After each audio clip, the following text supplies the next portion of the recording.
करवा दिए। हम बाबा साहब के सिपाही है, छाती पे चढ़ के हक लेना जानते हैं। अजीज साथियों, आज तमाम तरीके की मुश्किलें हम पर आ रही है। मैं जिस शहर पूना से आता हूं, मुझ पे आजाद समाज पार्टी ने बड़ा भरोसा जताया, एक मुस्लिम समाज के बच्चे पर मुझे जिम्मेदारी दी है और मैं आपके खाने से खाना मिलाकर चल रहा हूं। जिस शहर से मैं आता हूं एक छोटा सा कस्बा है जिसका नाम मोबिनपुरा है। कुछ रोज पहले दो लोग, जो मासूम लोग, जो मजदूरी और तिहारी कर कर खाते हैं, जिनके घर में खाने के लिए अनाज नहीं है, जिनके पास सोने के लिए छत नहीं है, उन मासूम लोगों पर कुछ चट्टी छाप लोगों ने, कुछ मनुवादी विचारधारा के लोगों ने अपनी स्थापना दिवस की रैली के बाद हमला किया।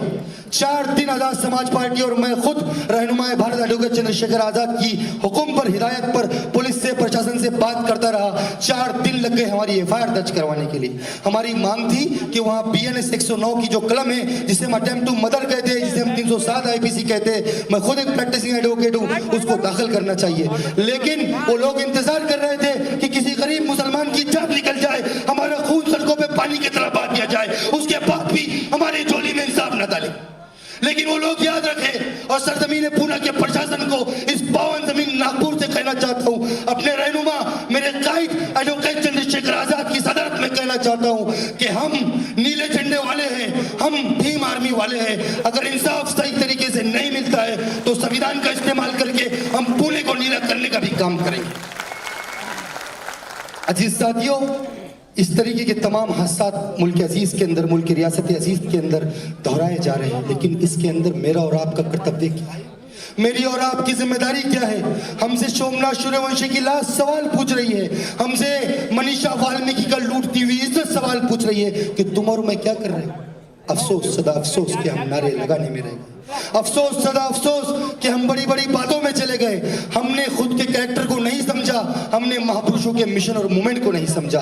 अगर मेरी एक बात को याद रखना, मैं तुम्हें तारीख भारत में ले जाना चाहता हूँ, गौर से सुनना। चलने वाले रुक जाओ, मैं तुम्हें तुम्हारी गर्ज की बात करने आया हूँ।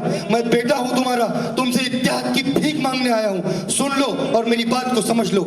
आज से कई साल पहले हम पीछे चलते हैं दौरे माजी के अंदर, जब इस देश की संविधान सभा के लिए लोगों को नियुक्त किया जा रहा था, उस वक्त ये मनुवादी लोग, कौन से, जो नागपुर में बैठे ना, वो नहीं, जो छुप के काम करते, जो है तो अम्बेडकरवादी होने का नाटक करते, लेकिन पीछे से इनके दिल में मनुवाद है। इन लोगों ने मेरे कायद BR अम्बेडकर साहब को हराने की लाख कोशिश की।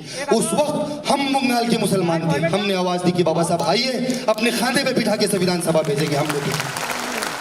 मुस्लिम और दलित इत्तेहाद की मिसाल मुल्क अजीज के तारीख में मिलती है। और नौजवानों, बुजुर्गों, बहनों, मैं तुम्हें कहना चाहता हूं, जिस दिन ये 2 जमातें मुत्तहिद हो जाएंगी, दिल्ली में बैठे उस्ताद शाह की कुर्सी हिल जाएगी। तो बताओ, क्या इत्तेहाद करोगे, एकता के साथ रहोगे? अम्बेडकर साहब और टीपू सुल्तान के बच्चों की आवाज इतनी कमजोर नहीं है। मैं नारा लगाऊंगा, दलित मुस्लिम एकता जिंदाबाद, पूरे जोर में कहना। और नागपुर में जो खटमल बैठे हैं उनकी कुर्सियां हिलनी चाहिए, इतने जोर से कहना, दलित मुस्लिम एकता जिंदाबाद, दलित मुस्लिम एकता जिंदाबाद। आपकी आवाज सुनकर श्री नरेंद्र मोदी जी को यह खबर देना चाहता हूं कि आ रहे हैं अम्बेडकरवादी दिल्ली, कुर्सी खाली कीजिए। एक और बात,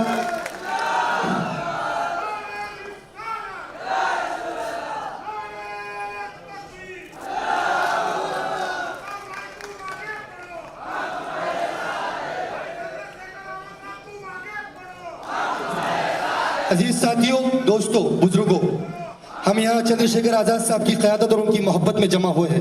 वो एक ऐसा मर्द मुजाहिद है। चंद्रशेखर भाई के साथ मेरा एक लंबा समय गुजरा है। मैं खुशनसीब हूँ कि मैं रहनुमाए भारत के साथ कई महीने रहा हूँ। मैंने उस आदमी की तकलीफ को देखा है।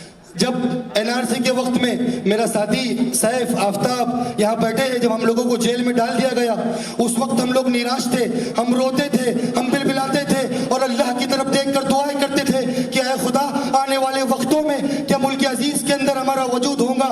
लेकिन जब हमारे हाथों में पुलिस की हथकड़ियाँ थी, हम क्या देखते हैं कि कोई नौजवान दिल्ली की जामा मस्जिद से खड़े होकर कहता है कि भारत के मुसलमानों, डरना मत, मैं तुम्हारे साथ हूँ। और वो मेरे काद रहनुमा भारत चंद्रशेखर आजाद थे। साथियों, मैं आपको एक बात बताना चाहता हूं, महाराष्ट्र प्रदेश के माननीय उप मुख्यमंत्री साहब बार बार रमजान की दावतों में आते हैं, हमारी प्लेट से उठा के हमारा ही फ्री का खजूर खाते हैं, हमारी टोपी पहनते हैं और हमसे मोहब्बत का एहसास दिलाते हैं। फिर उनका पाला हुआ एक नफरती चिंटू अहमदनगर से चिल्लाकर हमारी इज्जत पर यलगार करता है। तो मैं माननीय अजीत पवार साहब को कहना चाहता हूं कि दोगलेपन का नकाब उतार दीजिए। अगर आप हमारे साथ हैं तो बताने की हिम्मत कीजिए।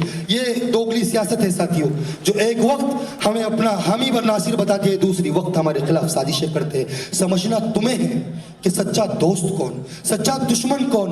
मुल्क अजीज के अंदर अगर दलितों का कोई सच्चा दोस्त है तो मैं बड़े फख्र से अल्लाह के आसमान के नीचे खड़े रहकर बोलता हूं, साथियों जहां आपका खून गिरेगा भारत देश का जहां आपका पसीना गिरेगा भारत देश का मुसलमान वो अपना खून लगा देगा। आप एक मर्तबा हमारी तरफ हाथ बढ़ाइए और मैं फिर से अपनी बात को दोहराऊंगा और अपनी बात को खत्म करूंगा, क्योंकि मेरे पास वक्त की कमी है। आपको रहनुमाए भारत को सुनना है और बहुत बड़ी बड़ी आवाजों को आपको सुनना है।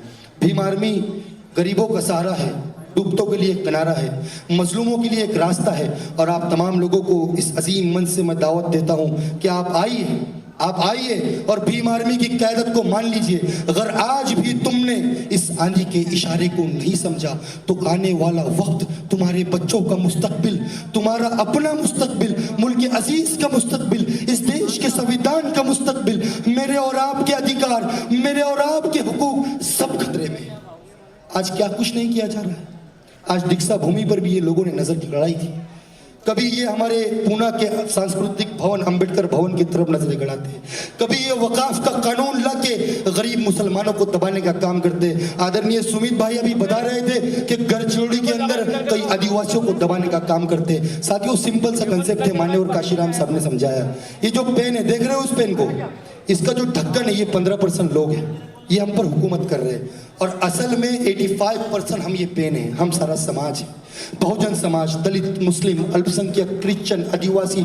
हम जिस दिन भी एक हो जाएंगे यकीनी तौर पे हमें दिल्ली की कुर्सी पे चंद्रशेखर आज़ाद को बैठाने से कोई नहीं रोकेगा। इस बात को मैं अपनी बात को, वक्त की नज़ाकत है, मैं अपनी बात को ख़त्म करता हूँ। आखिर में इतना शेर कहूँगा कि जलालो आतिशों पर को सौंप पैदा कर, जलालो आतिशों पर को सौंप पैदा कर, अरे अजल भी कांपते तो वो शबाब पैदा कर। किसी इनकलाब की आमद का इंतजार न कर, जो हो सके खुद इनकलाब पैदा कर।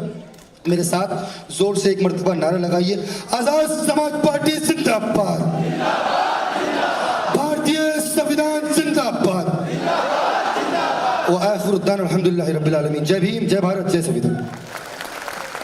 बहुत बहुत शुक्रिया सम्माननीय सुल्तान शाह जी, आपका बहुत बहुत शुक्रिया। इसके बाद मैं महाराष्ट्र